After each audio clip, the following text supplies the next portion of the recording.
नमस्कार सांगमाने मु आज आपण मानक कैमेरा रे कही दइथिबा 5टी एमिति घटना आनिछि जाकू देखिबा परे आपण आश्चर्य होई जिवे एवं एई वीडियो गुडी को इंटरनेट रे बहुत वायरल मध्ये होइतिला। जदि आपण भी एई वीडियो को लास्ट पर्यंत देखिबे आपण भी आश्चर्य होई जिवे। चलंतु समय नष्ट न करी आरंभ करिबा आजिरो वीडियो। नंबर 5 एही वीडियो को देखिबा परे आपण माने केबे भी कार एवं बाइक को बाहरे रखिबेनी। 2016 मसीहा जुलाई मासरे गोटे दिन एमिति गोटे वर्षा आसीथिला जहाकू देखि लोक माने भाबिले जे एही वर्षा अल्प होइकी चली जिवो, किंतु एही वर्षा एते जोर रे होइतिला जे निज सह बरफर खंड मध्ये आनिथिला, जहा फल बाहर थिबा कार एवं बाइक एवं एरोप्लेन मध्ये बहुत खराब हो जाइतिला। नंबर 4 एही वीडियो रे देखा जाउछि जे अति बेगरे पवन बहिबाकू लागुछि जहा फल रे सेठारे थिबा लोक माने बहुत असुविधारे पडुचंती। एमिति कि लोक माने रोड क्रॉस हेबा पई मध्य निजर बल प्रयोग करी जिबाकू पडुछि। जदि सेठाकार लोक माने निजर बल प्रयोग करी रोड क्रॉस न करिवे तेबे उड़ी जिबार संभावना बहुत अछि।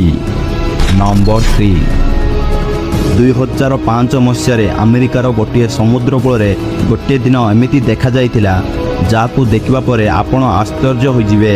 दिने हठात रे सबु लोक माने घर बाहर को देखिले जे घर गुड़िक बरफ रे परिणत हो जाइतिला, जहा फल रे सेठारे थिबा लोक माने बहुत असुविधा रे पड़िथिले एवं बहुत लोक मानकर मृत्युवरण मध्ये होइतिला एवं समुद्रर लहरी एते अधिक थिला जे घर गुड़को भांगी दउथुला। नंबर 2 एही वीडियो इंटरनेट रे सेतेबेले भाइरल होइतिला जेतेबेले ऑस्ट्रेलिया गोटे समुद्र कूल रे बहुत सारा फेण देखिबाकू मिलिथिला।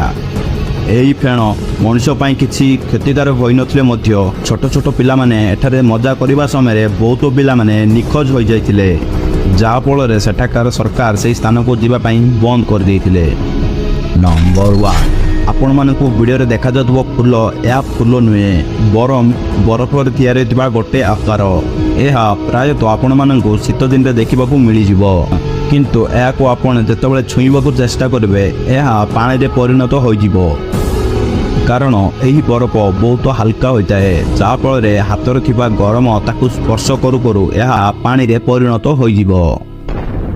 सांग माने आज पाई एतिकी एमिति वीडियो देखिबा पाई चैनल को सब्सक्राइब करंतु। जदि आपण माने ओडिसा रो ए वीडियो को देखुचंती तेबे कमेंट रे आपण जय जगन्नाथ लिखि परिबे। जय जगन्नाथ।